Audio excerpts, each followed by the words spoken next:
Aşk hastalığı diye bir şey duydunuz mu hiç? Aşkından verem oldum. İşte bu aşk beni tüketti. Aşkından sarardım soldum gibi şeyleri şiirlerde, şarkılarda, edebi eserlerde duymuş görmüşsünüzdür. Ama bunların bir benzetme olduğunu, gerçek anlamda kullanılmadığını düşündünüz muhtemelen. Fakat aşkın gerçekten de bir hastalık olabileceğini biliyor muydunuz? Videoya geçmeden önce ufak bir hatırlatma. İzleyicilerimin hatırı sayılır bir kısmının kanalıma abone olmadıklarını fark ettim. Eğer videolarım hoşunuza gidiyorsa kanalıma abone olmanız ve bildirimleri açmanız benim için yapabileceğiniz en iyi şeylerden biridir. Bu tip ayrıntıları şimdiye kadar neredeyse hiç hatırlatmıyordum biliyorsunuz. Fakat söylemenin gözle görülür bir etkiye sahip olduğunu söylüyor YouTube algoritma tanrısı. O yüzden lütfen abone ol, zili aç, beğen, yorum yap, özetle yap bir şeyler işte. Hadi videomuza geçelim. Aşk kesinlikle acıtır. Genellikle romantikleştirilse ya da duygusal hale getirilse de acımasız gerçek şu ki birçoğumuz aşk acısı çekerken oldukça nahoş semptomlar yaşıyoruz. Mide bulantısı, çaresizlik, kalp çarpıntısı, iştahsızlık, uyuyamama, hüzünlü bir ruh hali. Tanıdık geliyor değil mi?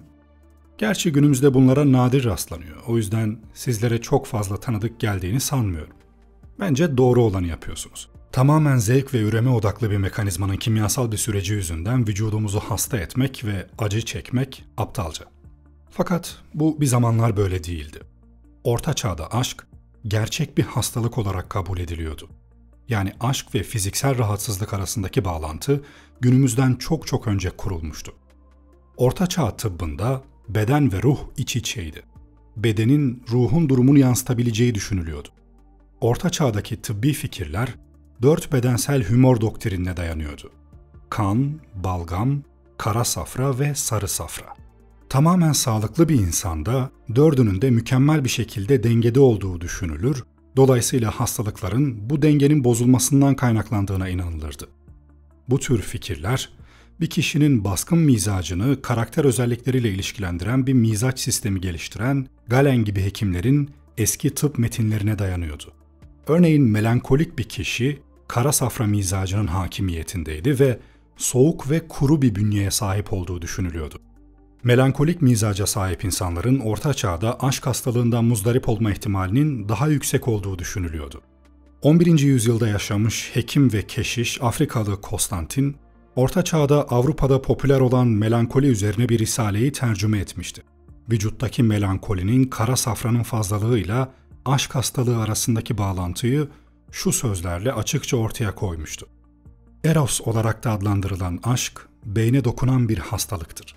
Bazen bu aşkın nedeni büyülü bir mizah fazlalığını dışarı atmak için yoğun bir doğal ihtiyaçtır. Bu hastalık, etkilenen kişiyi arzu ettiği şeyi bulmaya ve sahip olmaya çalışırken düşüncelere ve endişelere neden olur. 12. yüzyılın sonlarına doğru Berili hekim Gerard bu metne bir yorum yazmış ve aşk acısı çeken kişinin dengesiz bir yapı nedeniyle bir güzellik ve arzu nesnesine saplanıp kaldığını eklemişti. Bu saplantının daha fazla soğukluğa neden olduğunu ve bunun da melankoliyi sürekli kıldığını yazmıştı. Arzu nesnesi kim olursa olsun ve ortaçağ dindar kadınları söz konusu olduğunda sevgili genellikle İsa'ydı. Bu nesnenin ulaşılamazlığı veya kaybı ortaçağ melankoliği için hafifletilmesi zor bir travmaydı. Ancak melankolik aşk hastalığının çok derinlere kök saldığı düşünüldüğünden tıbbi tedaviler mevcuttu. Bunlar arasında ışığa, bahçelere, sakinliğe ve dinlenmeye maruz kalmak, inhalasyonlar ve nilüfer ve menekşe gibi nemlendirici bitkilerle ılık banyolar yer alıyordu. Kuzu eti, marul, yumurta, balık ve olgun meyvelerden oluşan bir diyet öneriliyordu ve karaca otunun kökü Hipokrat tarafından bir tedavi olarak kullanılıyordu. Melankolinin aşırı kara safrası, hümörleri yeniden dengelemek için müsil, laksatif ve flebotomi yani kan almayla tedavi ediliyordu. O halde Ortaçağ Avrupa edebiyatında aşk ve özlem gibi çetrefilli konularla ilgili tıbbi referanslara sıkça rastlanması şaşırtıcı değildir. Yas tutmaktan hasta olan karakterler Ortaçağ şiirlerinde bolca yer alır. Marie de France'ın 12. yüzyılda yazdığı Le Deus Amans'da genç bir adam sevgilisini elde etmeye çalışırken yorgunluktan ölür. Sevgilisi de kederinden ölür. Hayatta bile gizli aşklarının onlara acı verdiği ve aşklarının büyük bir ızdırap olduğu anlatılır. John Gower'in 14. yüzyılda yazdığı Confessio Amanis yani Aşığın İtirafı adlı şiirin tamamı, Venüs ve Cupid'e ölümü arzulayacak kadar aşk hastası olduğunu ve iyileşmek için henüz bulamadığı bir ilaca ihtiyaç duyduğunu söyleyen melankolik bir aşığın etrafında şekillenir. Confessisto Amatis'teki aşık sonunda Venüs'ten bir şifa alır. Onun korkunç durumunu gören Venüs, soğuk bir oignement üretir ve yaralı hertesini, şakaklarını ve böbreklerini yağlar. Bu tıbbi tedavi sayesinde aşkının fairy pain'i yani ateşli acısı söner ve iyileşir. William Shakespeare, tüm edebiyatın en zengin ve insani açıdan en tanınabilir karakterleri arasında yer alan karakterler yarattı. Yine de Shakespeare, insan kişiliğini kendi çağında geçerli olan terimlerle, yani artık gözden düşmüş bir teori olan kan, safra, melankoli ve balgam olmak üzere 4 bedensel huyun teorisiyle anlamıştı. Bu 4 huyun insanların fiziksel ve zihinsel sağlığını tanımladığı ve kişiliklerini de belirlediği anlaşılıyordu. 4 huyun dili Shakespeare'in oyunlarına yayılmıştı ve etkileri her şeyden önce duygusal durumların fiziksel olarak belirlendiği inancında hissediliyordu. Kan dolaşımıyla taşınan 4 huy, Shakespeare'in komedilerinde ve trajedilerinde çok güçlü bir şekilde aktarılan duygular olan öfke, keder, umut ve korku gibi temel tutkuları doğurmuştu.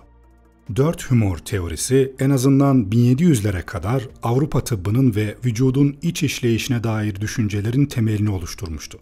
Humoralizme göre 4 vücut sıvısı kişinin mizacını belirliyor ve dengesizlik hangi humorun fazla ya da eksik olduğuna bağlı olarak belirli hastalıklara yol açıyordu. Humorlar gök cisimleri, mevsimler, vücut bölümleri ve yaşam evleriyle bağlantılıydı.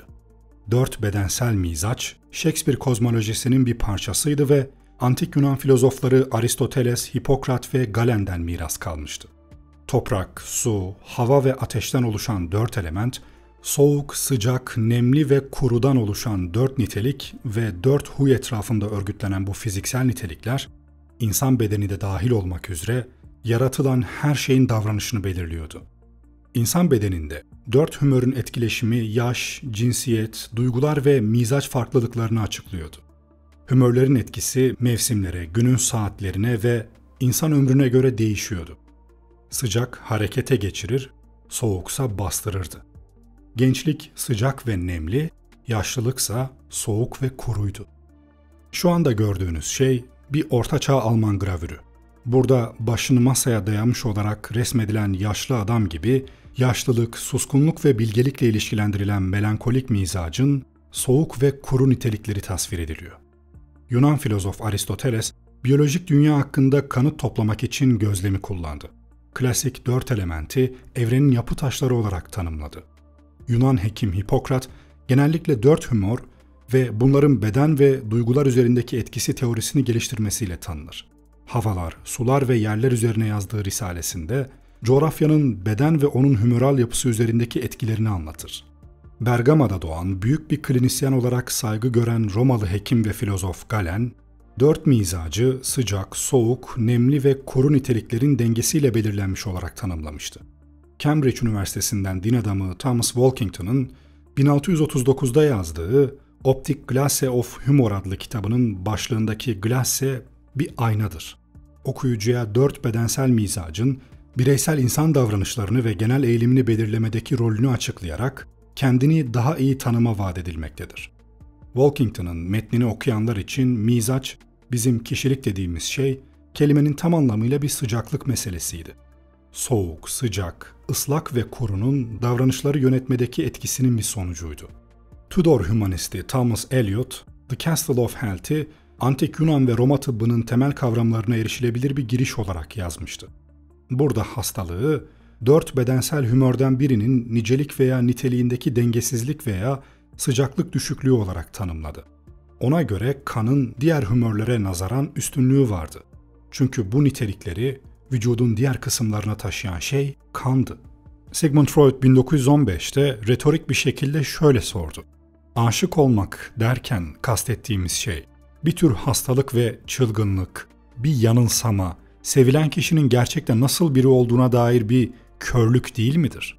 Aşk ve aşk acısı araştırmacısı Frank Tellis, 2005 tarihli makalesinde aşk acısının gerçekten delicesine derinden aşık olunduğunda ortaya çıktığını ve tıp uzmanları tarafından daha ciddiye alınması gerektiğini öne sürmüştü.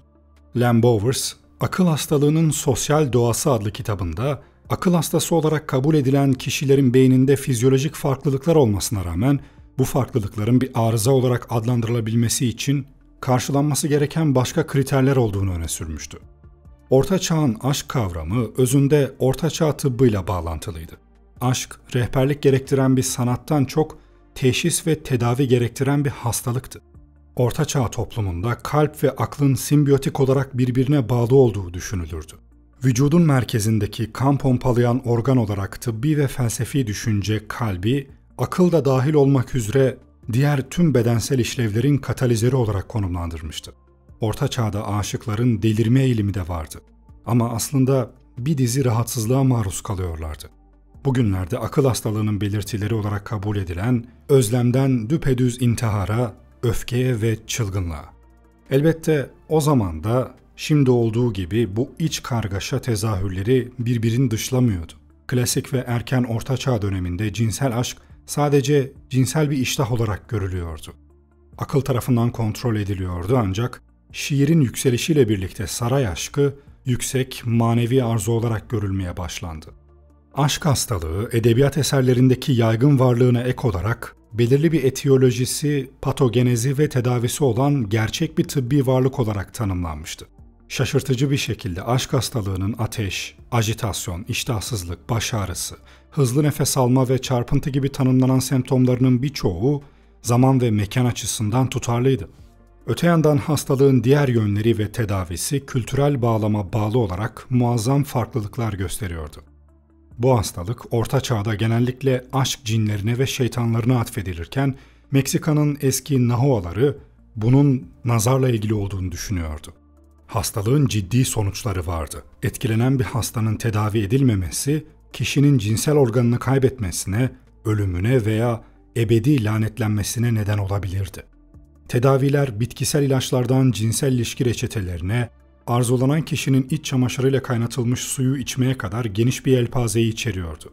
Aşk hastalığı Hipokrat zamanından beri tıp literatürüne nüfuz etmiş bir hastalıktır ve somatoform bozukluk, bipolar bozukluk veya erotomani şeklinde modern tıpta hala bir yeri olabilir. Hastalığın tanımları yüzlerce yıl boyunca büyük ölçüde değişmiştir ve günümüzde psikiyatrik bozukluklar kisvesi altında varlığını sürdürüyor olabilir. Antik edebiyatta ise aşk hastalığı kendini şiddetli ve manik davranışlarla göstermişti. Antik Yunan'da Euripides'in Medea oyunu, Medea'nın Jason'a olan aşkının bir sonucu olarak şiddet ve maniye inişini tasvir eder. Antik Roma'da ise Virgil'in Didos'u, sevgilisi Aeneas'ın ihanetine manik bir tepki verir ve intihar eder. Shakespeare, dramatik karakterlerinde hümoralizmin tüm çeşitlerini tasvir eder. Sıcak, kuru bir duygu olan koler ya da sarı safranın fazlalığı öfkeli bir mizaç yaratır. Koler, büyük savaşçılarda değerlidir ancak romantik komedinin ev içi dünyasında öfke, özellikle de kadınların öfkesi, Shakespeare'in çağı için güçlü bir terapötik müdahale gerektiren sosyal bir sorun temsil ediyordu. Kadın öfkesinin nasıl yönetileceği Shakespeare dramatik karakterlerinden Hırçın Kız'ın temel sorusudur. Her iki kahraman da Kate ve Petruchio, doğaları gereği asabi olarak tanımlanır ve oyundaki davranışları yaygın olarak egzantrik ve yıkıcı olarak görülür. Yine de bir koca olarak Petruchio'nun görevi, şirret karısını ehlileştirmek ve onu evdeki diğer Kate'ler gibi uyumlu bir Kate haline getirmektir.